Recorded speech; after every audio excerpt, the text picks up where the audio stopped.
Biarlah lewat pujian ini Tuhan, inilah pernyataan hati kami. Kami mau menyenangkan hati-Mu ya Bapa. Selalu di dalam hati kami Tuhan, ada ucapan syukur yang keluar untuk memuji, memuliakan nama-Mu ya Bapa. Terima kasih Tuhan Yesus, terima kasih Bapa. Terpujilah nama-Mu ya Tuhan. Terima kasih Tuhan Yesus.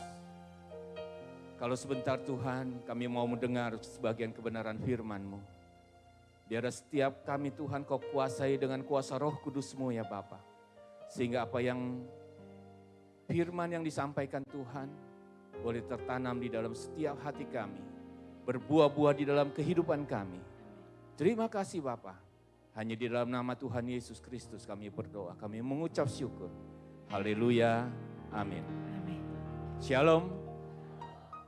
Ya, saya melihat muka-muka yang penuh sukacita ya. Nah, untuk nambah sukacita saya mau kasih warisan.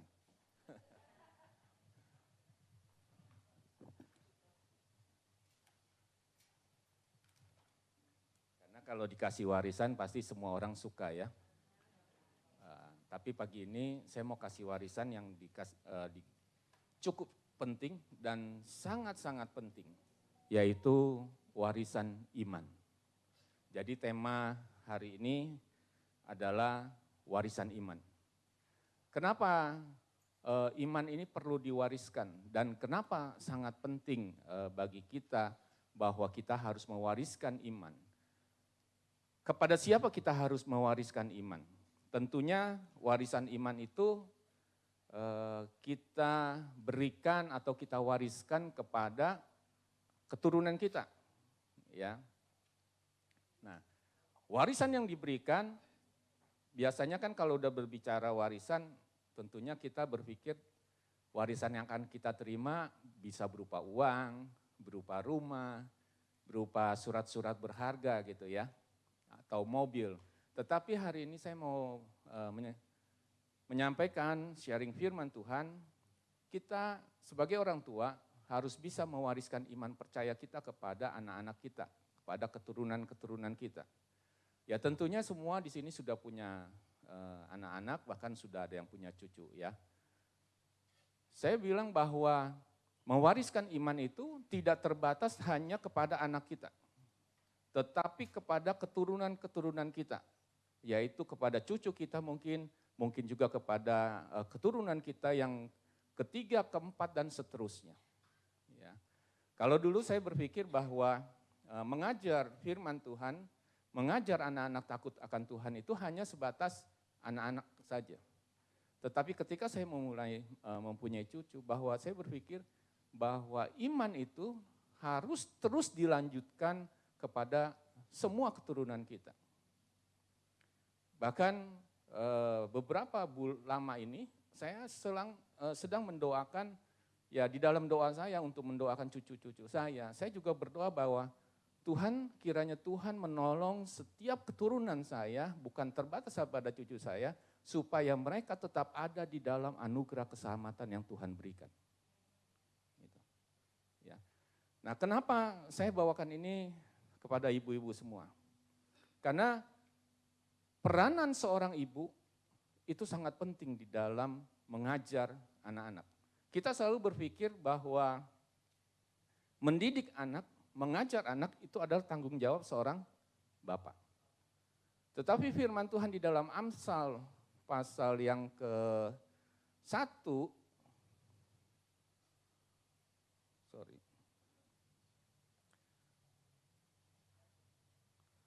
Amsal pasal yang ke-8 berkata ayat 1 bahwa didiklah anak-anakmu, seorang ayah mendidik anaknya.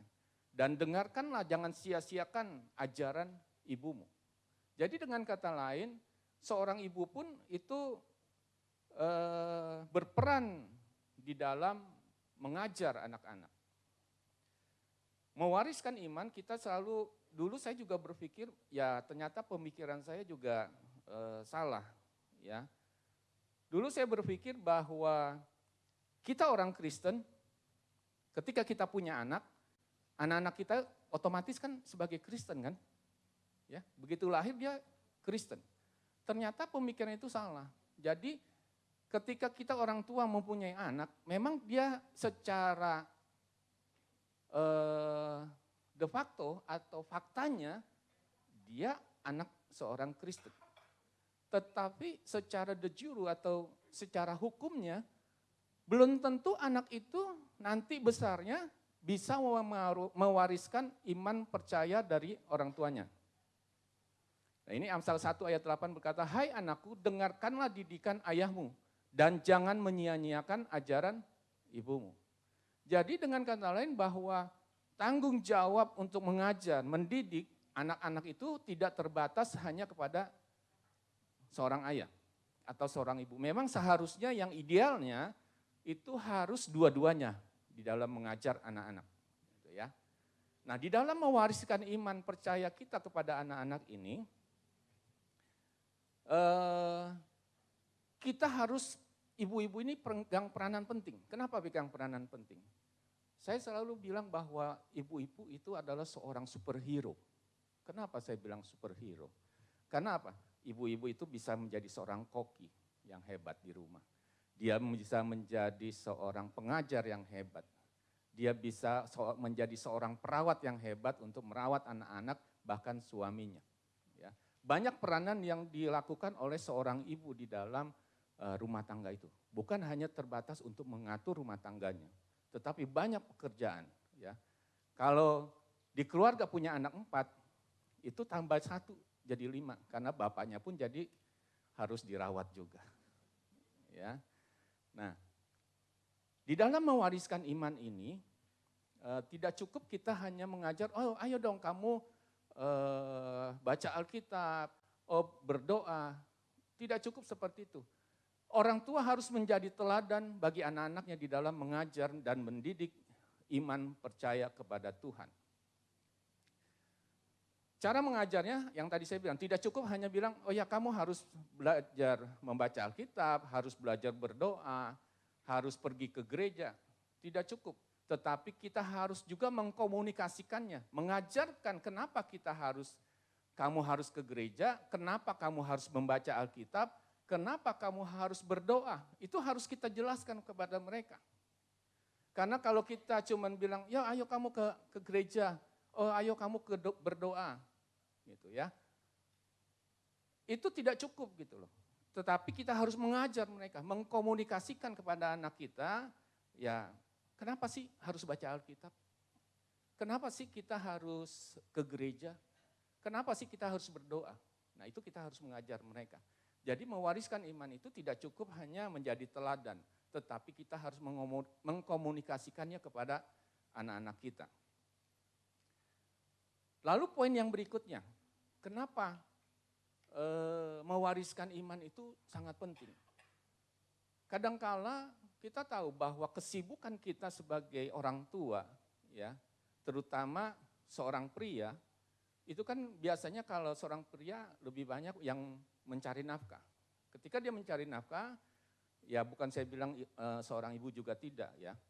Ada juga seorang wanita yang wanita karir, ya. Nah, ketika seorang pria dia menjadi pencari nafkah di keluarga, berarti kan dia kesibukannya lebih banyak di luar untuk mencari nafkah. Paling tidak dia dari pagi sampai sore itu dia ada di luar. Sementara seorang ibu yang sebagai ibu rumah tangga itu lebih banyak berinteraksi dengan anak-anaknya. Walaupun juga mungkin sebagai ibu yang sebagai wanita karir, saya rasa juga anak-anak itu lebih dekat kepada ibunya. Di dalam berinteraksi, di dalam berkomunikasi, di dalam keseringan mereka bertemu itu lebih banyak dengan ibu-ibu. Jadi kesempatan seorang ibu untuk mengajar anak-anaknya, mendidik anak-anaknya, itu adalah suatu peluang yang sangat besar. Sebagai orang tua, kita harus sadari nih, bahwa mendidik anak, mengajar anak di dalam pertumbuhan rohani mereka, itu sangat-sangat lebih penting daripada pekerjaan kita, daripada karir kita, daripada segala sesuatu kegiatan kita di kegiatan sosial maupun di dalam kegiatan gereja. Karena apa? Salah satu tanda kita mengasihi Tuhan, Yang pertama adalah bahwa kita harus peduli kepada kesejahteraan rohani anak-anak kita.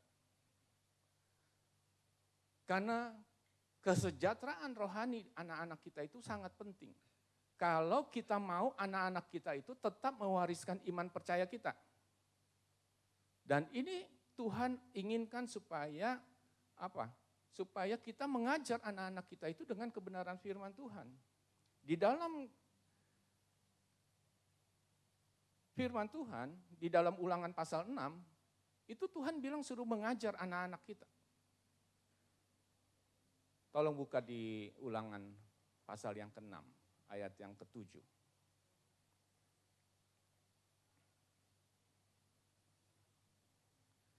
Ulangan 6 ayat 7 sampai 8 berkata seperti ini. Haruslah engkau mengajarkannya berulang-ulang kepada anak-anakmu dan membicarakannya apabila engkau duduk di rumahmu, apabila engkau sedang dalam perjalanan, apabila engkau berbaring dan apabila engkau bangun. Ayat yang ke-8 berkata, haruslah juga engkau mengikatkannya sebagai tanda pada tanganmu dan haruslah itu menjadi lambang di dahimu. Tidak mungkin Tuhan kalau apa yang Tuhan inginkan bagi keturunan kita, Tuhan bilang seperti ini, ikatkanlah, mengikatnya sebagai tanda pada tanganmu dan haruslah itu menjadi lambang di dahimu. Berarti dengan kata lain, pesan Tuhan ini adalah sangat penting untuk setiap orang tua untuk mengajar anak-anaknya tentang kebenaran firman Tuhan.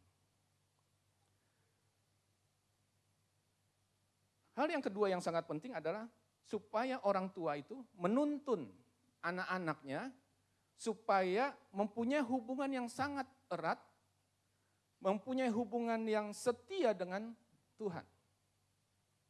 Yang tadi saya bilang bahwa beberapa bulan ini saya selalu mendoakan cucu-cucu saya, bahkan keturunan saya yang saya belum pernah yang belum saya lihat. Saya bilang sama Tuhan, kiranya Tuhan Engkau menolong memberikan iman percaya kepada cucu-cucu saya supaya mereka mengenal Engkau Tuhan Allah yang luar biasa sejak mereka masih kecil. Dan bahkan supaya mereka menjadi anak-anak yang setia mengiring Engkau sampai sepanjang umur mereka. Itu yang selalu saya doakan kepada cucu-cucu saya. Nah, dengan kata lain, ketika kita mengasihi Tuhan, itu adalah suatu hal yang penting. Bagaimana kita menuntun anak-anak kita supaya mereka mempunyai hubungan yang erat dengan Tuhan. Bagaimana caranya? Saya selalu mendorong anak-anak saya dulu waktu mereka masih remaja, bahkan sampai pemuda. Saya bilang, kamu sendiri yang harus mengalami perjumpaan dengan Tuhan supaya ketika kamu mengalami perjumpaan dengan Tuhan, maka imanmu itu akan timbul. Karena kalau kita yang tadi saya bilang, mereka lahir sebagai orang Kristen. Tetapi ketika mereka tidak mengalami perjumpaan dengan Kristus di dalam kehidupan mereka, mereka akan sama seperti orang yang berkata, orang buta yang berkata, oh ya, langit itu katanya biru. Ya. Orang akan bisa cuman tidak mengalami perjumpaan dengan Tuhan, akan bilang, oh ya kata orang mujizat Tuhan itu luar biasa. Oh ya kata orang itu Tuhan menyembuhkan. Oh kata orang itu Tuhan akan menolong kita. Akan seperti itu kalau kita sendiri tidak mengalami perjumpaan dengan Tuhan. Tetapi ketika kita mengalami perjumpaan dengan Tuhan, iman kita akan bertumbuh. Karena kita merasakan sendiri bagaimana Tuhan bekerja di dalam kehidupan kita. Nah ini yang kita harus dorong kepada anak-anak kita, kepada keturunan-keturunan kita. Poin yang berikutnya adalah mengajar kepada anak untuk takut akan Allah, berjalan pada jalannya, mengasihi dan menghargai Tuhan, serta melayaninya dengan segenap hatinya.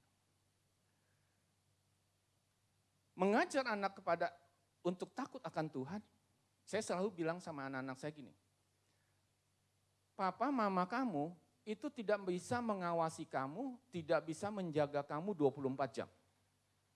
Tetapi yang bisa menjaga kamu, yang mengawasi kamu, itu adalah Tuhan sendiri. Apapun yang kamu kerjakan di luar, mungkin papa mama tidak tahu. Tetapi apapun yang kamu kerjakan di luar, itu Tuhan tahu. Inilah yang kita harus ajar kepada anak-anak kita. Supaya iman itu kita wariskan kepada mereka. Karena kalau kita tidak mewariskan iman percaya kita kepada anak-anak kita, apa yang akan terjadi? Kita baca di dalam Hakim-Hakim pasal yang kedua, ayat 10 sampai 14. Dikatakan seperti ini. Setelah seluruh angkatan itu dikumpulkan kepada nenek moyangnya, ini adalah bercerita ketika zaman Yosua berakhir, ya, Yosua meninggal dan panatua-panatua yang lain meninggal. Berikutnya setelah kitab Yosua itu adalah Hakim-Hakim, ya. Nah, Hakim-Hakim 2 berkata seperti itu. Setelah seluruh angkatan itu dikumpulkan kepada nenek moyangnya, bangkitlah sesudah mereka itu angkatan yang lain yang tidak mengenal Tuhan ataupun perbuatan yang dilakukannya bagi orang Israel. Lalu orang Israel melakukan apa yang jahat di mata Tuhan dan mereka beribadah kepada para Baal. Mereka meninggalkan Tuhan Allah nenek moyang mereka yang telah membawa mereka keluar dari tanah Mesir, lalu mengikuti Allah lain dari antara Allah bangsa-bangsa di sekeliling mereka dan sujud menyembah kepadanya sehingga mereka menyakiti hati Tuhan. Demikianlah mereka meninggalkan Tuhan dan beribadah kepada Baal dan pada Asitoret. Maka bangkitlah murka Tuhan terhadap orang Israel. Ia menyerahkan mereka ke dalam tangan perampok dan menjual mereka kepada musuh di sekeliling mereka, sehingga mereka tidak sanggup lagi menghadapi musuh mereka. Jadi dengan kata lain, Bapak, Ibu-ibu semua, ketika kita tidak mewariskan iman percaya kita kepada Tuhan, generasi kita berikutnya itu akan hilang. Hilang dalam arti kata, bukan hilang secara fisik, tetapi mereka meninggalkan Tuhan yang kita percaya. Banyak hal penyebabnya ketika mereka meninggalkan iman percaya. Karena apa? Karena pengaruh lingkungan yang ada, pengaruh pergaulan, sehingga mereka bisa meninggalkan iman percaya mereka. Meninggalkan iman percaya mereka itu bisa berupa ya kawin campur. Misalnya ada anak dari anak-anak Kristen itu menikah dengan orang yang bukan Kristen. Itu bisa akhirnya iman mereka ya terhilang. Bisa juga dengan pergaulan. Apalagi sekarang kalau kita lihat perkembangan dunia maya, tentunya di dalam multimedia, terutama ya banyak dari Instagram, dari Facebook, dari YouTube, ya, itu banyak pengajaran-pengajaran, khotbah-khotbah yang belum tentu sepertinya kelihatannya benar, gitu ya, tetapi itu belum tentu benar. Yang lagi rame saat ini, ada seorang tokoh yang dulu dia adalah seorang tokoh besar dari GBI, tapi sekarang dia sudah berpindah karena dia keluar dari GBI karena memang sudah pengajarannya sudah berbeda, ya. Di mana dia mengajarkan bahwa dia mempunyai buku, mengarang buku tentang Trinitas, tentang Allah Bapa dan Anak. Tetapi dia bilang sekarang bukunya itu harus diangkat, harus dicabut, karena dia tidak percaya lagi kepada Trinitas. Dan yang lebih parah lagi, dia bilang bahwa Tuhan Yesus itu bukanlah juru selamat. Juru selamat itu adalah Yahweh menurut dia. Kita sebagai orang tua, di dalam mengajar anak-anak ini, kita juga harus membentengi anak-anak kita dari pengajaran-pengajaran yang tidak sesuai dengan Alkitab.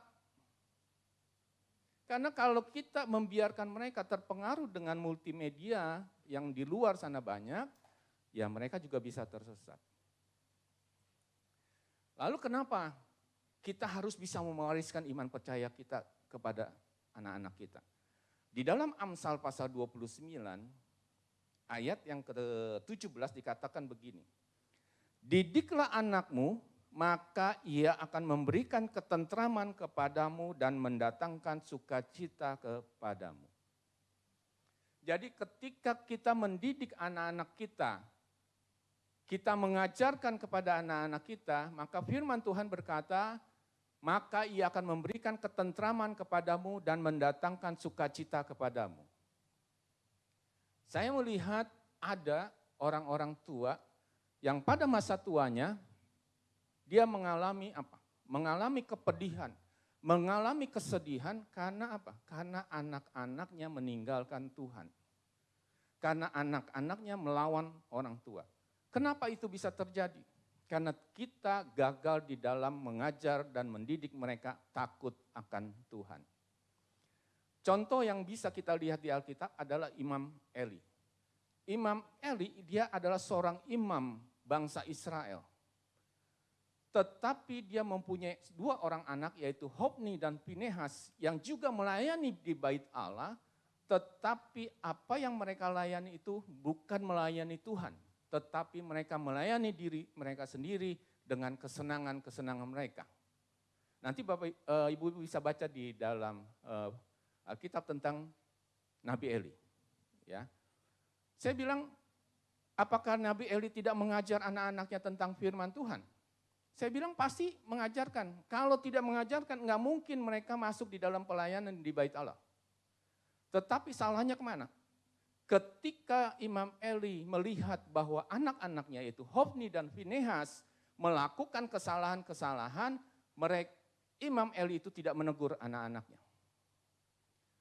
Firman Tuhan berkata bahwa Imam Eli tidak menegur kesalahan dari anak-anaknya itu.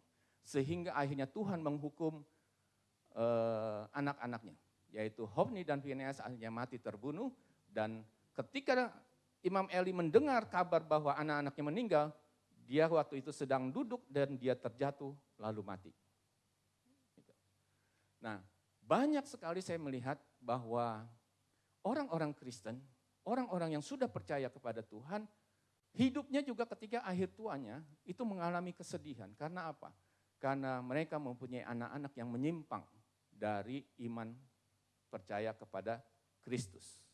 Nah, inilah sangat penting bahwa setiap kita sebagai orang tua harus menjadi teladan di dalam mendidik anak-anak kita, di dalam mengajar anak-anak kita tentang firman Tuhan. Supaya mereka bisa mewariskan iman percaya kita terus.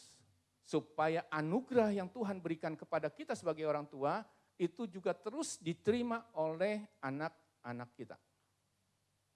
Ini yang sangat penting kenapa saya bilang yang tadi, bahwa ibu-ibu adalah sebagai orang terdepan di dalam mengajar dan mendidik anak-anak. Saya sangat bersyukur bahwa saya mendapatkan seorang istri. Ya, istri saya itu dulu dia adalah sebagai guru sekolah minggu. Jadi waktu saya berpacaran dengan dia dari SMP kelas 3, dia sudah mengajar sebagai guru sekolah minggu di GBI Petamburan. Ya. Nah, ketika menikah dengan saya, ketika kita punya anak, saya selalu perhatikan dia ketika dia ajak bermain anak-anaknya, itu dia bawa suasananya seperti suasana sekolah minggu. Karena kita punya anak 3, jadi ketika dia bermain dengan anak-anaknya, itu selalu dibawa dengan suasana sekolah minggu. Dia mengajar anak-anaknya, menaikkan pujian, itu pujian-pujian anak-anak sekolah minggu. Terus terang saya bilang, saya tidak terlalu banyak mengajar anak-anak saya tentang firman Tuhan.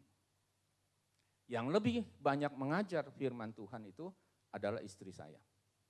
Yang banyak mengajar bagaimana iman kekristenan itu istri saya daripada saya. Nah, ketika saya mengalami perubahan, ketika Tuhan mengubahkan saya, barulah saya mulai mengajar anak-anak saya tentang firman Tuhan.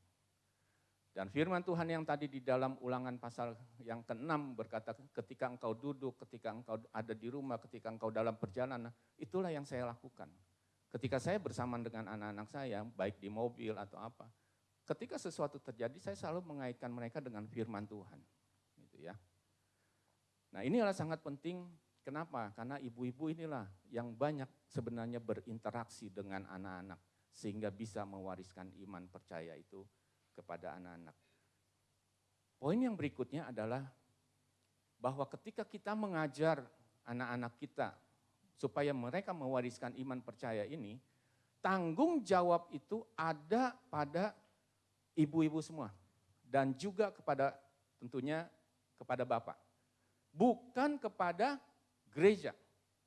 Pendidikan anak-anak di dalam iman percaya mereka itu harus berpusat di rumah, bukan di gereja. Jangan berpikir ketika anak-anak kita, oh ya dia aktif pelayanan semuanya di gereja, bahkan waktunya lebih banyak di gereja, terus dia bisa ibu-ibu merasa aman. Bukan saya bilang kita gereja tidak mendidik mereka, ya. Tetapi yang pegang peranan di dalam mendidik anak-anak itu untuk iman percaya mereka itu adalah orang tua, bagaimana mendidik dan mengajarnya di rumah. Bukan di gereja, dan gereja itu bukan tanggung jawab untuk mendidik mereka.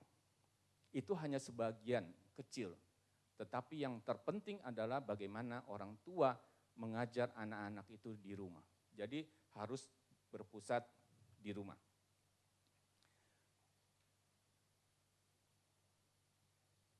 Kita tahu dan sangat penting yang tadi saya bilang di dalam Hakim-Hakim pasal yang kedua, ketika kita tidak mendidik anak-anak kita dengan benar, maka anak-anak itu akan bisa terhilang.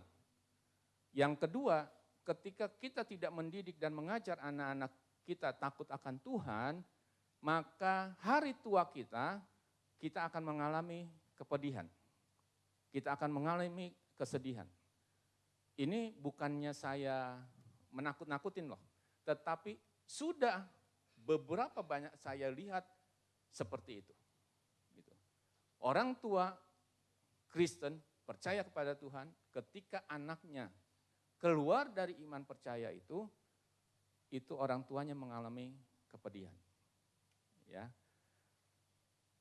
Nah, kita akan melihat, saya akan tutup khotbah hari ini karena waktunya tinggal 5 menit lagi.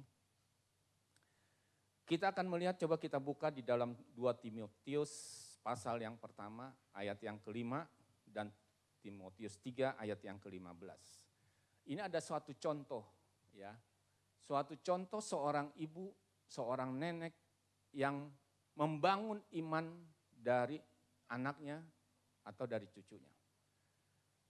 Dikatakan di dalam 2 Timotius 1 ayat 5 dikatakan seperti ini. Sebab aku teringat akan imanmu yang tulus ikhlas, yaitu iman yang pertama-tama hidup di dalam nenekmu Lois dan di dalam ibumu Eunike, dan yang aku yakin hidup juga di dalam dirimu. Ini Rasul Paulus berbicara tentang Timotius. Ya. Di mana Rasul Paulus berkata bahwa Timotius itu dia mewariskan iman percayanya dari ibunya, bahkan dari neneknya Lois. Ya. Lalu di ayat yang Timotius 3 ayat 15 dikatakan seperti ini.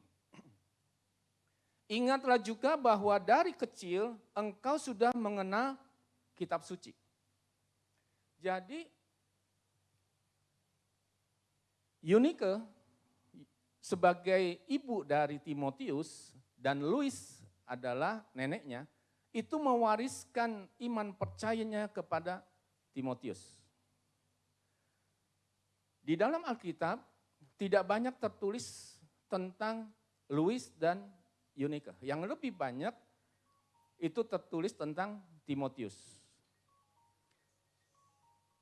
Lois dan Eunike ini adalah, waktunya belum selesai Bu, sebentar lagi. Lois dan Eunike ini adalah orang Israel, tetapi mereka mungkin pada saat waktu bangsa Israel itu dibuang, mereka berdiaspora ya, ke Listra. Listra itu sekarang negara Turki. Nah, di dalam perjalanannya, orang tua dari Timotius, mamanya orang Israel, papahnya itu adalah orang Yunani. Dengan kata lain, Eunike itu bersuamikan orang yang bukan mempunyai iman yang sama. Tetapi di dalam perjalanannya, ya, ketika dia bertobat di dalam pelayanan oleh Rasul Paulus, ketika Rasul Paulus di dalam pengabaran Injil, dia pergi ke Listra atau Derbe, itu dia berjumpa dengan Lois dengan Eunike, di mana akhirnya mereka bertobat, menyerahkan diri kepada Tuhan. Nah, mereka mempunyai anak Timotius. Timotius diperkirakan itu bertobat kira-kira umur 20 tahun. Berarti sejak kecil mereka, saya percaya sebagai orang Israel, tentunya ibu dan neneknya itu mengajar firman Tuhan, Taurat Tuhan itu dengan sungguh-sungguh. Karena bagi orang Israel yang tadi yang Tuhan katakan di dalam firman Tuhan, Ulangan pasal yang ke-6 itu. Harus dengan sungguh-sungguh, ya. Itu adalah pesan Tuhan yang sangat penting bagi orang Israel. Nah, dia mengajarkan Timotius itu akhirnya mengikuti Rasul Paulus di dalam pelayanannya. Karena didikan dari seorang nenek yaitu Lois dengan ibunya Eunike, dia mentransfer iman percayanya itu kepada Timotius. Timotius menjadi seorang pelayan Tuhan yang sangat luar biasa. Dari sejak umur dia 20 tahun. Kalau saya baca sejarah, di zaman yang sama, di zaman Timotius di dalam pelayanannya, di dalam zaman yang sama ketika Paulus melayani Tuhan, itu ada seorang kaisar yang bernama Nero. Nero itu adalah terkenal kaisar yang sangat kejam. Ya, banyak orang-orang percaya kepada Kristus pada saat itu dianiaya. Ada yang dibakar di tiang sebagai penerangan, ada yang dimasukkan di dalam suatu ruangan di mana mereka diikat dengan bulu-bulu binatang, lalu binatang buas untuk memakan mereka. Sangat kejam di dalam penganiayaan yang terjadi pada awal-awal abad di mana kekristenan itu ada. Nero itu menjadi seorang kaisar pada umur 20 tahun juga. Sekitar 20 atau 21 tahun pada tahun 54 Masehi. Sedangkan Rasul Paulus berjumpa dengan Timotius itu berkisar antara tahun 33 atau 34 Masehi. Ya. Umur Timotius pada saat itu juga umur 20 tahun. Tetapi dengan pengajaran yang berbeda. Nero itu mempunyai seorang ibu yang bernama Agripa. Itu seorang yang ambisius, seorang yang sangat kejam juga. Dia mengajar Nero itu dari sejak kecil. Sebenarnya Nero itu bukannya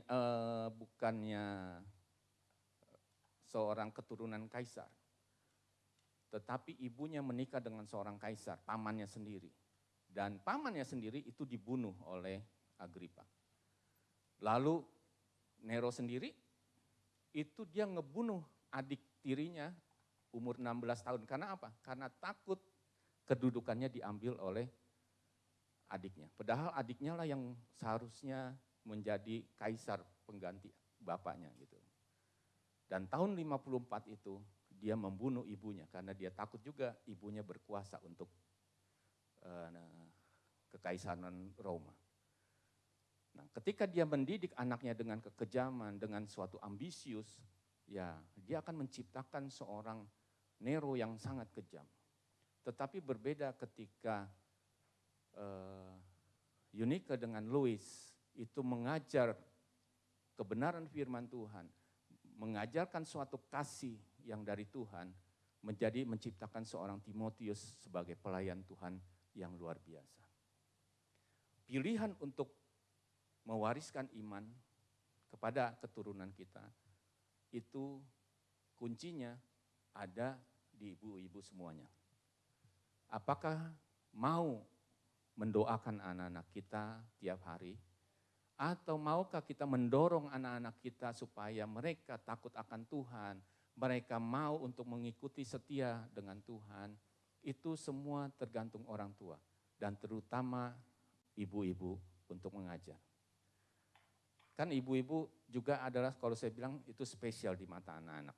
Enggak ada lagu pujian yang bilang di doa Bapakku ku dengar namaku disebut.